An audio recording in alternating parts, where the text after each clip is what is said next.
Karbala की कहानी में पूरे परिवार को इतना सता के मारा है ना, इतना सता के मारा है। दफना दिया गया तो घोड़ा चलवा दो। मुसलमानों में एक कहावत भी कहते हैं कि इस्लाम जिंदा होता है हर करबला के बाद। याद रखना, किसी धर्म को तुम जितना मिटाना चाहोगे वो उतना आगे जाए। बगदाद देखिए, इसकी राजधानी बीचों बीच में मिलेगा बगदाद, इसकी राजधानी बगदाद मिल गया बगदाद। बगदाद के नीचे देखिएगा करबला, मिल गया करबला, लिखा करबला का मैदान, लिखा है करबला। बगदाद के नीचे करबला नहीं मिला, नहीं मिला करबला, बगदाद के नीचे करबला, करबला। समझ में आ गया? अब देखिए, इस्लाम धर्म कहां से फैला था? अरब से। इस्लाम धर्म कहां से फैला था? अरब से। अरब से फैला था इस्लाम धर्म।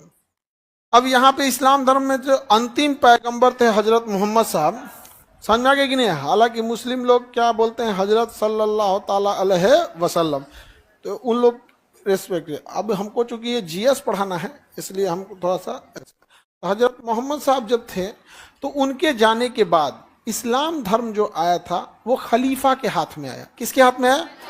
खलीफा के हाथ में आया। अब आप लोग हजरत उमर फारूक हों या हजरत अली हों, ऐसे खलीफा लोग आए। लोग कौन आए? खलीफा। खलीफा क्या थे? हजरत मोहम्मद साहब के जाने के बाद जब दुनिया से वो पर्दा कर गए, दुनिया से, तो इस्लाम धर्म में उनके मान्यता के अनुसार जो बड़े लोग जैसे पैगंबर होते हैं, ये होते हैं, ये दुनिया से पर्दा किए होते हैं बट दुनिया में ही रहते हैं। जैसे धर्म में कैसे कहा गया भगवान की मृत्यु नहीं होती, वो सांसारिक दुनिया से हट जाते हैं। तो जिम्मेदारी किसी दी गई थी? खलीफा को दी गई थी। तो हजरत उमर फारूक हो गए, हजरत अली हो गए, तो उसी में एक हजरत अली जो खलीफा थे, वहां से उन्हें मानने वाले लोग जैसे सिया हुए। क्या हुए? सिया हो गए। समझ आ गया कि नहीं आ गया? तो ये अब हम सिया सुन्नी वाले में नहीं जाते हैं। ऐसे खलीफा का पद चलते आ रहा था। तब तक इराक का राजा यजीद, सीरिया का राजा यजीद, सीरिया का राजा यजीद कहता है कि खलीफा हम रहेंगे, खलीफा हम रहेंगे। ले, बवाल हो गया। अब हजरत मोहम्मद साहब के नाती इमाम हुसैन और इमाम हसन, ये लोग थे। इन लोगों से का संदेश भिजवाया, आप लोग हमारे अधीन आ जाइए, हमसे दक्षिणा लीजिए, हमसे शिक्षा लीजिए। देख रहे हैं मनबड़, मनबड़ ही देख रहे हैं। था क्या? राजा। तो कहा चल आया कहाँ पे? अरब। कहाँ आया? अरब। अब ये लोग कहें कि भाई अरब एक पवित्र भूमि है, यहाँ पर खून खराबा अच्छी बात नहीं है। तो ये कहें कि क्या मतलब, वो राजा है, पगला गया है, उससे कौन जाएगा भिड़ने। ये लोग कहाँ चले गए? इराक में। तो ये इधर से कहाँ गए? इराक में। तो ये अपनी सेना को मोड़ लिया कहाँ पर? इराक की ओर। अब कहाँ पे आमना सामना हो गया? करबला में। कहाँ पे आमना सामना हो गया? करबला में। अब जब करबला में आमना सामना हुआ तो शर्त रख दिया गया कि भाई आप हमारी अधीनता स्वीकार कीजिए, हमें अपना गुरु यानी आप हमारे शागिर्द बन जाइए, मतलब चेला बन जाइए। ये कहें कि भैया हमारे नाना जी हजरत मोहम्मद साहब, अब तोर अधीनता हम स्वीकार करेंगे। नहीं स्वीकार किए लोग, तो करबला के मैदान में आमना सामना हो गया। अब वो लोग तो अपनी फैमिली से गए थे, हजरत इमाम साहब और इमाम हसन और इमाम हुसैन, युद्ध करने तो गए नहीं थे लोग। और वो राजा अपन पूरा सेना लेके आया था, इन लोग को फैमिली घेर लिया। अब पानी बंद कर दिया, आगे पानी नहीं देना है। एगो तो इराक रेगिस्तान है, एक दूगो तालाब, वहां पानी नहीं दिया, पानी बंद कर दिया, पानी बंद कर दिया। और बहुत जुल्म किए लोग, बहुत जुल्म, पानी बंद कर दिए। और बाकी इस्लाम धर्म में कहानी है, इमाम कासिम जो है, उनकी शादी हुई थी, अगले दिन मार दिया सब।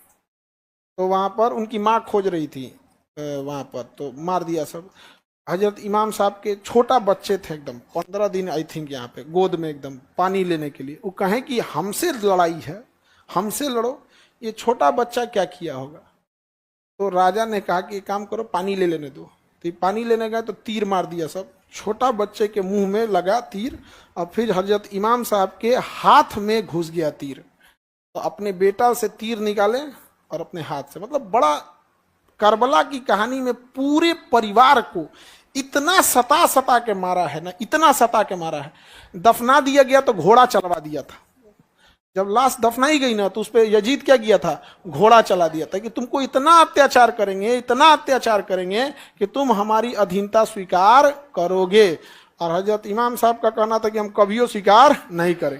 अब पानी उनी सब बंद कर दिया।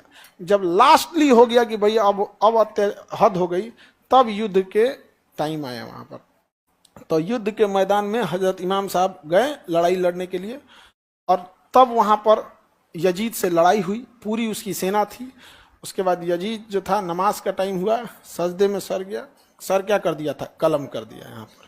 लेकिन उन्होंने कभी भी अधीनता स्वीकार नहीं की। तो मुसलमानों में एक कहावत भी कहते हैं कि इस्लाम जिंदा होता है हर करबला के बाद। मतलब करबला भी कर दिए तो भी खत्म नहीं हो पाए। तो याद रखना, किसी धर्म को तुम जितना मिटाना चाहोगे वो उतना आगे जाएगा। ये औरंगजेब नहीं पढ़ा था, भारत में आया ना तो छत्रपति साहू जी महाराज को, संभाजी महाराज को, अभी मूवी बनी है, कम अत्याचार किया था। ये कहां से उठा के प्रेरित किया था? ये जो यजीद किया था ना, वही इसने औरंगजेब ने किया था, एकदम वहां से उठा के। यहाँ राजा था ये भी। यहाँ पर किसी भी धर्म को अगर आप सताएंगे, खलीफा कौन थे? वो धर्म गुरु एक तरह के कहिए, खलीफा थे वहां पर। तो कह रहा था खलीफा हम रहेंगे। भाई तुम राजा हो, राजा रहो ना, खलीफा बनने की क्या जरूरत है वहां पर? तो करबला की वही तो जिस दिन हजरत इमाम साहब को शहीद किया गया था, किस जगह पे? करबला में। उसी दिन क्या मनाया जाता है? मुहर्रम। क्या मनाया जाता है? मुहर्रम। और जब मुहर्रम की चांद दिखता है तो 10 दिन तक ये सिलसिला चला था। अत्याचार कितने दिन चला था? 10 दिन। पानी बंद, खाना बंद, कुछ भी नहीं चलता था यहाँ पर। तो मुहर्रम का त्यौहार भी जब आता है ना, तो जो जिस दिन मुहर्रम होता है उसको लोग कहते हैं दसईं। मुहर्रम का चौथा दिन है, दसईं है। पहले दिन से मुहर्रम में रोजा भी रखते हैं लोग कि भैया हम भी उस तकलीफ को एटलीस्ट रोजा रख के देख सकें कि वो लोग कितना तकलीफ झेले थे यहाँ पर। तो बहुत लोग क्या करते हैं? रोजा रखते हैं। और बहुत लोग तो रमजान का 30 रोजा नहीं रखते, तो मुहर्रम का कौन सी रोजा रखने जाएंगे यहाँ पे? तो ये अपनी अपनी ईमान, अपना धर्म, अपना वो चीज है, ये नहीं। तो मुहर्रम का तवा यही कारण है कि किसी को भी गलती से हैप्पी मुहर्रम मत बोल। खान सर ने हैप्पी मुहर्रम बोलने से किया बैन, वीडियो को पूरा देखें।